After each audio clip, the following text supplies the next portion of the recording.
So, napanood ko yung issue nila Jen Oliveros na nagtitrending ngayon na about sa kanya. So, nakakatakot yung mga ganyang kaibigan. Sa totoo lang, yung tipong ilalabas lahat ng baho mo kapag hindi na kayo okay, or gagamitin kang katawa-tawa sa iba, para syempre pag di na kayo okay, ganyan, para lang makapagpapansin, and somehow is gagawa pa ng worst thing. So, be careful sa mga ganyang friends, mga ganyang tao. Kasi, sila yung pinaka nakakatakot makasama, mapagsabihan, at mapagkatiwalaan.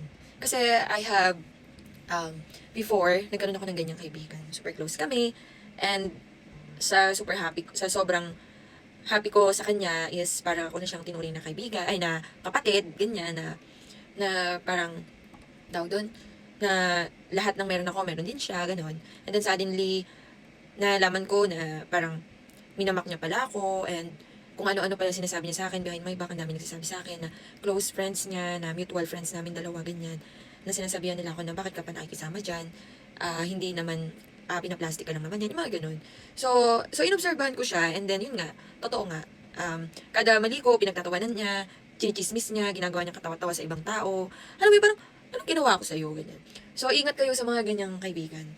So, simula noon, wala na, hindi, tinatop ko talaga siya, and then, ang malala pa doon, yung mga nagiging, gusto niya alamin lahat ng nangyayari sa buhay ko, kung anong ginagawa ko, sino mga nakasama ko, kung sino mga jowa ko. And worst thing pa doon is, nung twice na ginawa niya is, minimessage niya yung mga nagiging boyfriend ko, yung mga ex ko.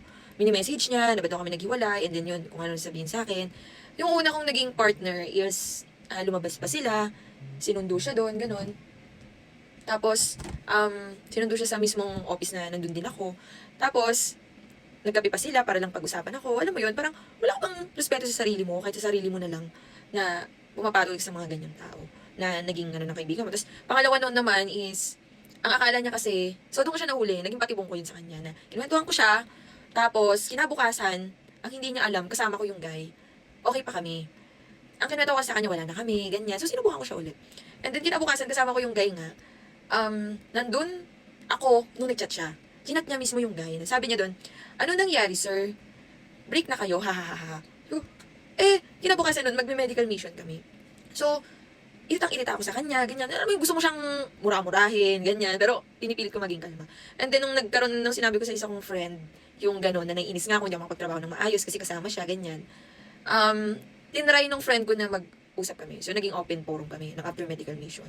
So, yun. So, parang kanampronta ko siya, namutla siya. Tapos parang ako pa yung lumalabas na kapag daw, inakompronta daw ako, iniiba ko daw yung mga, alam mo, parang nagiging delulo daw ako, ganyan. So, guys, nakakatakot. So, unang-una pinagbigyan ko na siya, naging okay kami din. Ito naman pangalawa is inulit niya na naman. So, doon ko napatunayan na ganun katindi yung inggit niya sa akin sa katawan. So, sinasabi niya na hindi daw siya naiinggit sa akin, okay. Pero pag once na, na may something sa akin, nangunguna siya. Tapos, bukod doon, yung mga close niyang kaibigan na kahit hindi ako close, sinasabi din sa akin. Ang dami daw sinasabi nito sa'yo. Sinisiraan ka, ginagawang katawa-tawa yung pangalan mo, ganyan. Sabi ko, oh my God. Tapos, yung jowa niya ngayon is dating kasing patay na patay sa akin. So, hindi ko alam kung bakit siya naging ganun.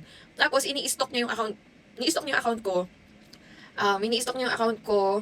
Pero kahit na open naman yung account ko naka-public, tas kahit na followed kami sa isa't isa, kahit friend ko rin siya, ini-stalk niya pa yung account ko gamit yung iba. So, lahat ng, ako kasi, matagal na ako nagko-content lang. For content lang naman, nasa cloud chaser din. Content lang, mga parinig-parinig. Pero syempre, di ba, kung wala ka namang ginagawa sa akin, bakit ka matatamaan? Di ba? So, pinaparinggan ko daw siya, ganyan. Sabi ko, what? Sabi ko, ano pinaparinggan? Sabi ko, hindi kita pinaparinggan. Kasi kung ako may problema sa'yo, rerektahin kita. Kasi ganun ang ugali ko. Pag ako may problema sa'yo, re-real talaga kita. So, kung di mo kaya, that's so be it. Di ba? Kahit po, wala namang problema sa akin. Kasi hindi ka naman kailangan ng malaking kaibigan. So, ingat kayo sa mga taong kala nyo bait-bait sa inyo, close na close sa inyo, ganyan. Ingat kayo sa mga ganyan. Kasi yung mga personality din ng mga ganyan is yun yung mga nakatakot, yung mga inaalam yung buhay nyo. So, wala namang problema kung nakikipag-dismissan sa inyo. Pero, mapipil nyo naman yun eh. Yung parang, bakit pati yun, hindi lang mo alamin. Yung mga ganyan, parang mga personal na hindi na dapat pang inaalam, gusto pang alamin. So, yun lang. Shinare ko lang dahil, naging ganun siya sa akin. Naalala ko, ulit nung nakita ko yung issue kay Jen na lahat ng bawat ng kaibigan niya nilalabas niya.